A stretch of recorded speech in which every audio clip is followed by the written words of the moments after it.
Good morning class 3। Okay now हमने अपनी जो लास्ट एक्सरसाइज है उसके हमने 6 क्वेश्चंस तक वर्ड प्रॉब्लम्स हमने कर ली थी। अब हम 7 से लेके 13 तक वर्ड प्रॉब्लम्स करेंगे। ओके तो अभी लास्ट 6 प्रॉब्लम्स जो आपने करी होंगी उसमें आपको थोड़ा बहुत आइडिया लग गया होगा कि आपको एग्जैक्टली किन 4 पार्ट में आपको वर्ड प्रॉब्लम्स को डिवाइड करना है। एक तो था जो कि एक्चुअली क्वेश्चंस में होते हैं, पहले वो लिखना पड़ता है। उसके बाद जो आपकी कैलकुलेशन होती है, जो आपका इक्वेशन होती है वो लिखना होता है। थर्ड पार्ट में आपको कैलकुलेशन करनी होती है और लास्ट में आपको आंसर लिखना होता है। यही 4 पार्ट्स होते हैं किसी भी वर्ड प्रॉब्लम्स के। ओके तो अब क्वेश्चन नंबर 7 से लेके 13 तक मैं आपको वर्ड प्रॉब्लम समझाऊंगा, बट उसमें मैं ये नहीं बताऊंगा कि एग्जैक्टली आपको उसमें करना क्या है। प्लस करना है, माइनस करना है, मल्टीप्लाई करना है, डिवाइड करना है, वो आप खुद फिगर आउट करेंगे। इन 7 से लेके 13 क्वेश्चन के सॉल्यूशन मैं आपको फोटो खींच के मैं आपको भेज रहा हूँ, लेकिन आपको वो डायरेक्टली नहीं देखना। आपको पहले क्या करना है, आपको एक क्वेश्चन पढ़ना है, ठीक है, उसको समझना है। ओके समझने के बाद आपको ये गैस करना है कि इसमें क्या होगा, इसमें प्लस होगा, माइनस होगा, मल्टीप्लाई होगा या डिवाइड होगा। ओके पहले आप गैस करेंगे और जैसे ही आप गैस करते हैं आप उसके बाद जो मैंने आपको फोटो भेजी है उसमें से आंसर को देख के आप चेक करेंगे कि आपका गैस सही है कि नहीं है। जैसे सपोज करो आपको लगता है 7th क्वेश्चन में माइनस होना चाहिए, तो आप मेरे फोटो वाले आंसर से आप चेक करेंगे कि वो माइनस है कि नहीं है। ठीक है, ये आपको लर्न करवाएगा, ये आपको सिखाएगा क्वेश्चन देख के आपको ये सही गैस करना कि एग्जैक्टली इस क्वेश्चन में करना क्या है, इस क्वेश्चन में आपकी कैलकुलेशन क्या होनी चाहिए। ठीक है, तो ये करने के लिए आप पहले क्वेश्चन पढ़ेंगे, आप पहले खुद गैस करेंगे कि उसके अंदर आपकी इक्वेशन क्या होगी। ठीक है, प्लस माइनस मल्टीप्लाई डिवाइड क्या करना है, और फिर आप चेक करेंगे मेरे जो मैंने फोटो भेजी है उससे। अगर वो आपका सही है तो आप उसको फर्दर प्रोसीड कर सकते हैं, और अगर आप गलत गैस कर रहे हैं तो आप मैंने जो फोटो भेजी है उसमें से सही कैलकुलेशन देख के फिर आप क्वेश्चन को करिए। इससे क्या होगा, इससे आपकी प्रैक्टिस होगी कि आपको क्वेश्चंस पढ़ के आपको ये समझ में आएगा कि आपको कैलकुलेशन क्या करनी है उसके अंदर, जो कि बहुत इंपॉर्टेंट है। अगर क्वेश्चन में प्लस है और आपने माइनस कर दिया तो पूरा क्वेश्चन गलत हो जाएगा। ठीक है, तो आपको गैस करना बहुत आना चाहिए कि एग्जैक्टली इस क्वेश्चन में हमें करना क्या है। ठीक है, तो ये क्वेश्चंस मैं आपको ट्रांसलेट करके एक बार मैं समझा देता हूं, लेकिन मैं ये नहीं बताऊंगा कि इस क्वेश्चन में एग्जैक्टली करना क्या है। वो आप खुद गैस करेंगे, क्रॉस चेक करेंगे मैंने जो आपको फोटोज भेजी हैं, और फिर आप सम करेंगे आगे। ओके तो question number 7 states that Aman was 48 kgs 800 grams a year ago. His present weight is 56 kg 250 grams. How much weight he has gained? मतलब है अमन का वेट 48 kgs 800 ग्राम था एक साल पहले।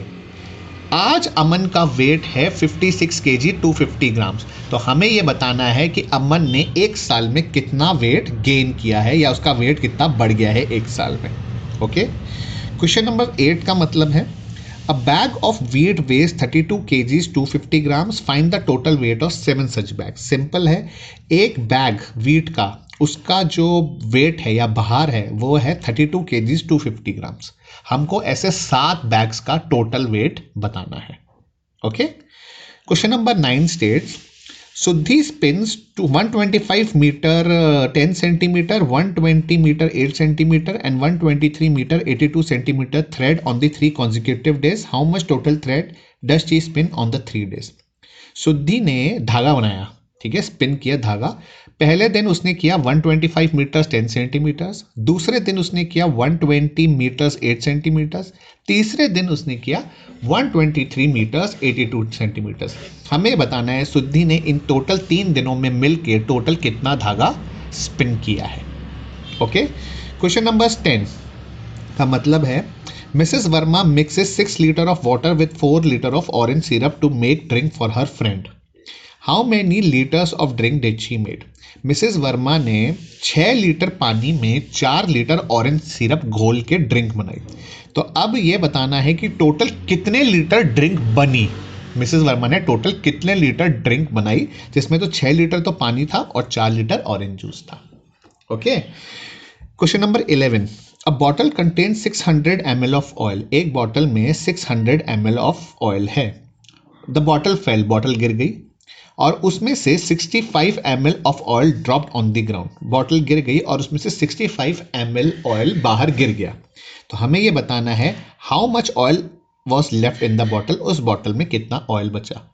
टोटल जो ऑयल था बॉटल में था वो था 600 मिलीलीटर्स, उसमें से 65 मिलीलीटर तेल गिर गया, तो हमें बताना है कि कितना तेल बॉटल में बचा। Okay, question number 12 states that a cow give 10 litre 125 millilitre of milk every day, how much milk did she give in a week.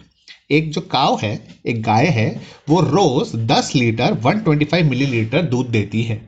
तो हमें ये पता करना है कि वो गाय एक हफ्ते में या 1 वीक में कितना लीटर और मिलीलीटर मिल्क देगी इन टोटल। ठीक है, एक वीक में कितने दिन होते हैं? 7 दिन होते हैं। मैं आपको हिंट दे रहा हूं, एक वीक में 7 दिन होते हैं। ओके, तो आपको निकालना है कि इन 7 दिनों में गाय टोटल कितना मिल्क देगी।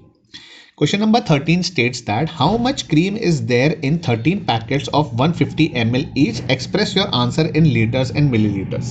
ठीक है, कितनी क्रीम है 13 पैकेट्स में? अगर एक पैकेट में 150 ml क्रीम है, एक पैकेट में 150 ml क्रीम है, तो ऐसे 13 पैकेट्स में टोटल कितनी क्रीम होगी। और जो आपको आंसर है, वो जो आंसर आपको देना है वो आपको देना है लीटर एंड मिलीलीटर में। केवल मिलीलीटर में नहीं छोड़ देना उसको कन्वर्ट करके लीटर और मिलीलीटर में आपको आंसर देना है। ठीक है, तो मैंने आपको ये 7 क्वेश्चंस मैंने आपको समझा दिए हैं। मैंने ये नहीं बताया कि उसमें एग्जैक्टली आपको करना क्या है, ये आप खुद गैस करेंगे। इसके आंसर्स मैं आपको फोटोज भेज रहा हूँ, आपको क्वेश्चन पढ़ना है, खुद गैस करना है कि उसमें क्या किया जाएगा। जो आपने गैस किया है उसको आपको क्रॉस चेक करना है, जो मैंने आपको फोटो भेजी है। अगर आपका गैस सही है तो आप आगे प्रोसीड करिएगा, अगर आपका गैस गलत है तो सही जो है वो मैं आपको ऑलरेडी फोटो भेज रहा हूं, तो उसमें से आप देख के आगे सही कर सकते हैं। Okay, so this is your assignment. You have to do question number 7, 8, 9, 10, 11, 12, 13 in your notebook and submit to me. Okay, कोई भी डायरेक्टली क्वेश्चन कॉपी नहीं करेगा। अगर आप करोगे तो आप नेक्स्ट ईयर फिर वापस वर्ड प्रॉब्लम्स आओगे, आप फिर फंस जाओगे उसके अंदर। ठीक है, आज से ही आपको तैयारी करनी होगी, आज से ही आपको समझना पड़ेगा कि वर्ड प्रॉब्लम्स में क्या करना चाहिए और उसको कैसे लिखा जाएगा इंडिपेंडेंटली। आप चीटिंग करके अगर आप डायरेक्टली कॉपी करेंगे तो आप इसको नहीं सीख पाएंगे। तो ऐसा मत करिएगा, क्योंकि आगे जाके ये प्रॉब्लम बहुत ज़्यादा बढ़ जाएगी और आगे ऐसी हालत हो जाएगी कि आप वर्ड प्रॉब्लम्स, कोई भी वर्ड प्रॉब्लम सही तरीके से नहीं कर पाओगे। ओके, तो आपको ये सीखने के लिए आपको ये थोड़ी सी मेहनत करनी पड़ेगी, तो आप वो करिए। आप क्वेश्चन पहले पढ़िए, गैस करिए उसमें क्या करना है, और फिर आंसर से देख के आप ये देखिए कि आपका गैस सही है कि गलत है, आपने वो गैस सही किया है कि गलत किया है। ठीक है, तो आप इसको करके मुझे सबमिट कराइए, and in the next class we will move to the next chapter. Okay class, thank you.